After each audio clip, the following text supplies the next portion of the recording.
rồi sao không có ai đưa em đi về nhà. La la la la la la, ai đưa em về. La la la la la, không ai đưa em về. Let me take you home baby, làm việc from 9 to 5. Tất cả thật mỏi mày em biết phải tìm ai.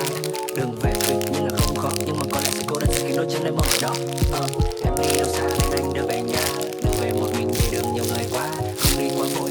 Anh đây sẽ đợi vì dừng bao nhiêu lần đèn đỏ chỉ khiến anh vui thôi. Tim em đã đi rồi, chân em đã mỏi rồi, đồ cũng đã về rồi, em vẫn một mình thế thôi. Đêm nay sẽ thật dài, em cũng đã mệt nhoài, sương rơi đêm lạnh đầy, thì ai đưa em về đêm nay đi bé bé không, đường về cũng chẳng có xa, đưa em về qua ba ngã năm, năm ngã ba là nhà.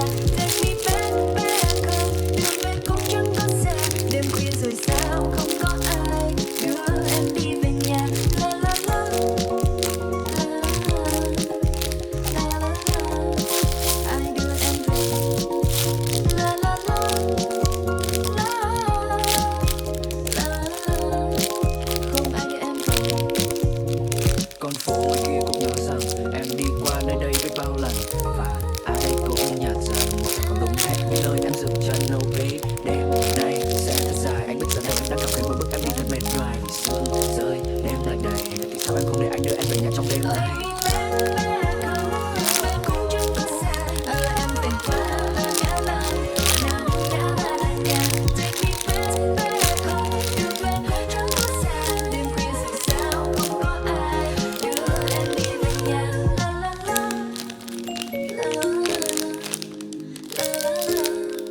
I do envy.